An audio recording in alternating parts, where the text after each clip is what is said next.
ఇంకా చెప్పాను నేను. ఓకే, నేను ఇప్పుడు కూడా చెప్పేది ఏంటంటే జూపిటర్ ఒక 8 years 33 వరకు అతిచారంలో ఉంటాడు. ఎప్పుడు ఉండదండి ఈ 8 years అతిచారం. 2033 మనం పీఓకే ఆక్యుపై చేసుకుంటాం. ఇండియా సూపర్ పవర్ అవుతుంది. సూపర్ పవర్ అవుతుంది. అమెరికా బీట్ చేస్తుంది. 2030 అమెరికన్ బీట్ చేస్తుంది. ఎస్ 2033 భారత రూపాయలుగా డాలర్ నుంచి పోతుంది. 2033కి చాలా చాలా బాగా ఉంటుంది. 32 ముందు నుంచి ఒకే లైన్ మీద ఉండాలి. జూలై నాటికి అమెరికాలో స్థానికంగా వెళ్ళినటువంటి మన ఇండియన్స్ అందరూ భారతదేశంలో పూర్తి స్థాయిలో వచ్చేస్తారు. భూముల మీద పెట్టుబడులు పెడతారు, బంగారం మీద పెట్టుబడులు పెడతారు.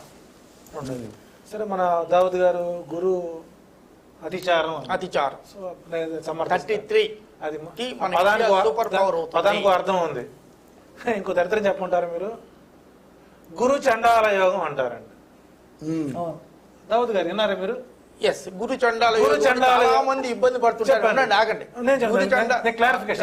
చెప్పండి. గురు చండాల యోగం అంటారు. చండాలం అంటే అర్థం ఏంటంటే మనకు తెలుగు భాషలో చెప్పాలంటే అశుద్ధం. గురువు అశుద్ధ యోగంలో ఉన్నాడేనా? కాదు, మా వాళ్ళకి పుస్తక పరిజ్ఞానం కానీ, గ్రంథ పరిజ్ఞానం కానీ, భాషా పరిజ్ఞానం కానీ ఉండదండి.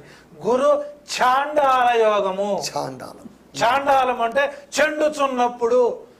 పూర్వంలో మనం గుళ్ళో స్కూల్లో పంతులు పిల్లలు రాలేదనుకోండి, ఈత బెత్తం తీసుకొని ఒక్క దెబ్బ ఫెర్రెలను కొడితే తాటిమట్ట తీసుకొని పూజ చేస్తే పిల్లాడు పరిగెత్తుకుంటూ ముడ్డి మీద చేసి ఈ పురుద్దుకుంటూ పరిగెత్తాడు సరా, దాన్ని చాండాల యోగం. గురు చండాల యోగం కాదు, చాండాల యోగం.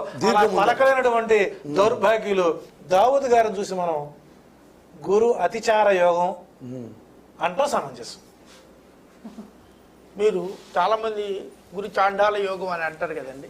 గురువు ఆ పరిస్థితుల్లో ఉంటే ఎవరికి ఉన్నా they will become multi millionaires. This is my research. రేపు మే 18th తర్వాత ఏ పిల్లలు పుట్టినా కూడా they will become very rich.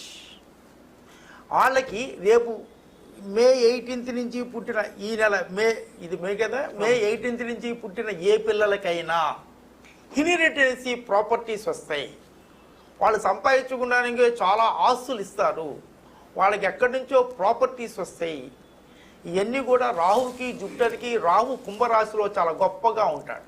రేపు మే 18th నుంచి పుట్టిన ఒక 1 year వరకు పుట్టిన పిల్లలు, 18 months వరకు పుట్టిన పిల్లలు చాలా గొప్ప అదృష్టవంతులండి. ఇప్పుడు ఎవరైనా ప్రెగ్నెన్సీ కోసం ట్రై చేసేవాళ్ళు ప్రెగ్నెన్సీకి వెళ్ళండి. రేపు ఒక 18 months లోపల పిల్లలు పుడితే they will become very very rich. వాళ్ళకి ఎక్కడి నుంచో అమ్మమ్మ దగ్గర నుంచో, అమ్మమ్మ వాళ్ళ తాతల నుంచో, ఏదో మా తాత జూబ్లీ హిల్స్లో ఏదో ల్యాండ్ ఉంది, ఆ ల్యాండ్ అప్పుడు కోర్టు కేసేసి వాళ్ళకి వస్తాయి. వీళ్ళకి చాలామందికి గురువు రాహు ఉంటే ఏదో ఇబ్బంది పడతారని అనుకుంటాను. This is my research. నేను అన్నీ కూడా రీసెర్చ్ చేసాను. ఇప్పుడు కూడా నేను పాత ఎన్ని వెళ్తూ ఉంటానండి.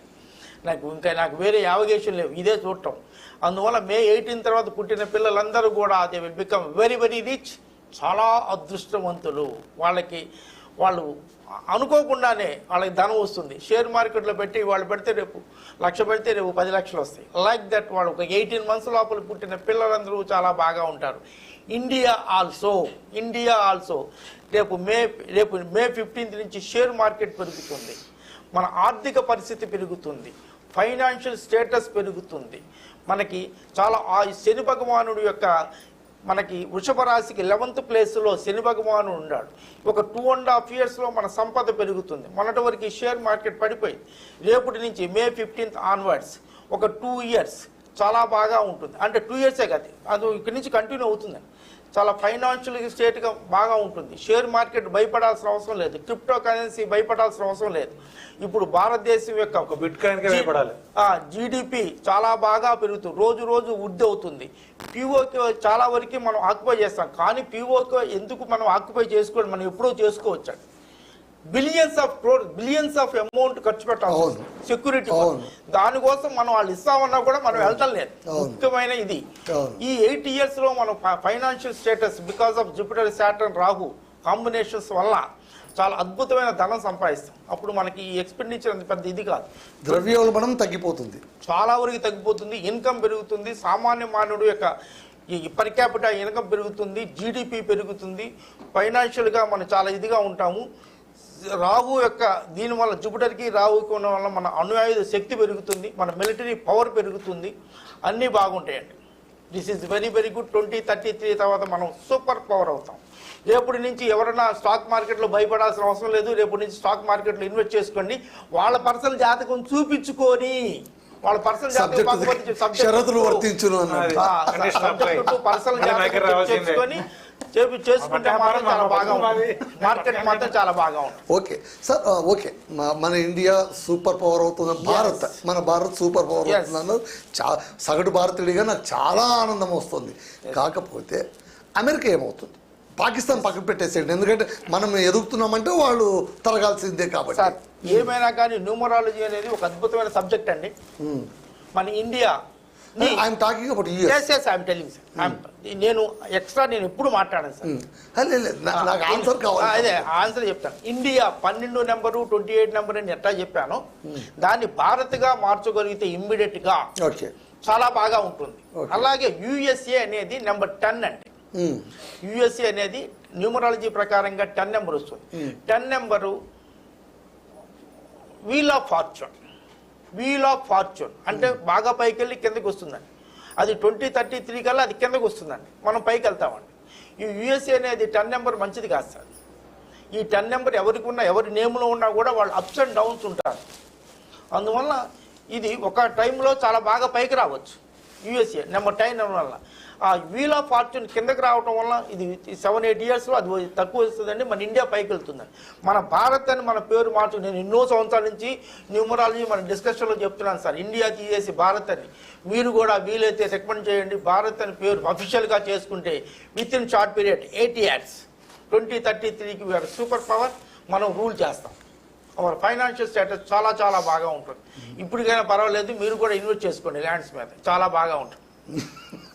సరే సరే సరే, అది తర్వాత మాట. దేశం బాగుంటే చాలు మనకు, చాలా బాగుంటుంది సార్. ఆచార్యులు గారు మీరు చెప్పండి సార్. అంటే ఇప్పుడు మీరు ఎలాగూ పిఓకేని ఖచ్చితంగా స్వాధీనం చేసుకుంటుంది, బలవంతమైన దేశంగా మనం ఎదుగుతామని మీరు అంటూ ఉన్నారు. నేను మళ్ళీ అదే క్వశ్చన్ అడుగుతాను, వాట్ అబౌట్ యుఎస్? అంటే మనం ప్రిడిక్షన్స్ ప్రకారము ఇలా ఉంటుంది, దాని పేరే ప్రిడిక్షన్. మనం పూర్తి అయ్యేత దాకా మనం వీ కాంట్ సే ఇంటర్ప్రిడిక్షన్స్ మళ్ళీ it is prediction. What I'm telling, మన ఒక ఆయన నాతో అన్నారు, జ్యోతిష్యం లేదు కేవలం ఇంటర్ప్రిడిక్షన్ మాత్రమే అని. అది ఆయన అజ్ఞానంగా చెప్పుకోవాలి. సో అమెరికా తాత్కాలిక దాన్ని బలుపును చూసి వాపును చూసి బలుపున్న పరిస్థితిలో ట్రంప్ ప్రమాణ స్వీకారం చేసినప్పటి నుంచి అక్కడ అన్రెస్ట్ మొదలైంది. అక్కడ ఆయన యొక్క ప్రమాణ స్వీకార ముహూర్తంలో అనేక రకాల ఒడిదుడుకుల మధ్య ఆయన పాలన కొనసాగాడు. చూడండి ఒకసారి, గతంలో మన తెలుగు రాష్ట్రాల్లో ఎలక్షన్ సమయంలో దాడులు చేస్తే గెలిచారు. బహుశా అదే ట్రాప్ అక్కడ చేసినట్టున్నాడు ఆయన. గరిపేలింది. నేను వెంటనే అనుకున్నా మన సైకాలజీ మొత్తం వచ్చేసింది. ప్రశాంత్ కిషోర్ గారి ఫార్ములా అక్కడికి వెళ్ళారేమో మన సార్. కానీ ప్రమాణ స్వీకారం మొదలుపెట్టిన డే నుంచి